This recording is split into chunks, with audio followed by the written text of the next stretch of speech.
And this is a problem. We live in a world where truth is no longer the most important thing. It's how you make people feel that really matters. And I have to tell you, this was brought home to me after playing footage of the Dalai Lama engaging in a revolting sex act with a child on Sky last week.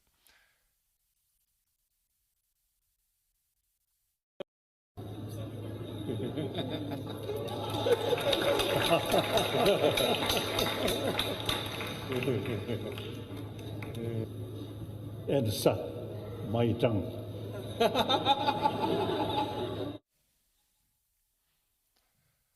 All right, I called it out for the disgusting and perverted behaviour I consider it to be. And that prompted one angry viewer to send me an email which included the following. You can see it on your screen.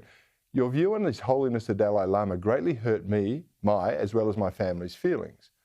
I know we live in a great democracy and everyone has the right of free speech, but I don't think someone has the right to hurt someone's feelings and sentiment, meaning religion. I thought that you are better than this. It's so disgusting, and I really didn't imagine that you can go very low. That was what was sent to me by email by a viewer. And that encapsulates what we've become. Calling out as wrong a perverted old bloke asking a young boy to suck his tongue is now a problem because it hurts someone's feelings. Not the incident itself, not the perversion there, no. And for the record, I didn't insult anyone's religion, and I can only imagine how hurt this correspondent's feelings would be if, say, a teacher or a priest or an imam or even a Buddhist monk tried this sort of sick stuff with his kid. You see what we've got going on here? This is happening in so many areas of public life today. Hurt feelings are more important than having to think and use your brain cells. And this type of attitude is everywhere. Here's Peter Dutton last week demonstrating exactly the problem. He calls out the sickening levels of abuse in some Aboriginal communities, and then he's attacked by their ABC. With respect, that's such an ABC question. Do you live locally? I mean, do you speak to people on the streets? Do you hear what it is they're saying to you? I mean, do you believe... You live locally, you don't believe there's any problem here? No, I'm asking you, what evidence do you have that there Well, I've spoken to the police and the social workers, some of whom are out on stress leave at the moment because of the scenes that they've endured. They have kids taking them back into homes where they've been sexually assaulted and 6-year-olds grabbing onto their legs, screaming not to be left there. So they're the people who are on the front line.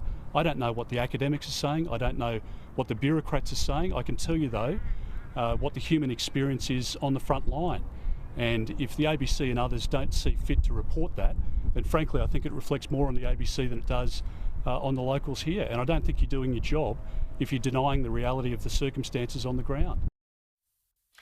At least Dutton fired back, and that's the leadership this country needs. But there's something else that maybe you didn't notice. The ABC reporter cites some organisations who receive some of the $32 billion in taxpayer funds every year, and they get that money to stop these sorts of problems, the ones that Dutton identified, and then these organisations are claiming there is no real problem. Well, it's a bit like asking the fox whether he's taking good care of the hen house. What do you think he's going to say? Again, good on Peter Dutton, and shame on their ABC. And shame on these outfits who get all this cash, who do such a bad job on behalf of Aboriginal people in real distress. I have to admit, though, that's one area of failure that has been a feature of successive governments. But I will point out, it seems to me it's only the left who thinks that there isn't a truly serious problem here. And that, unfortunately, is how now becoming the hallmark of the Albanese government. I actually don't think they take any of Australia's problems seriously. They certainly don't seem to think their political promises should be honoured. I mean, we've all given up on our $175 reduction in our electricity bills, I gather. And I'm only guessing they misspoke when they promised that was going to happen so many times during the campaign. Actually, what they probably meant to say was they'd be going up by that amount instead. But even if that were true, it would still be a broken promise because they're going to go up by much more than that. And things are still going to get worse and worse and worse.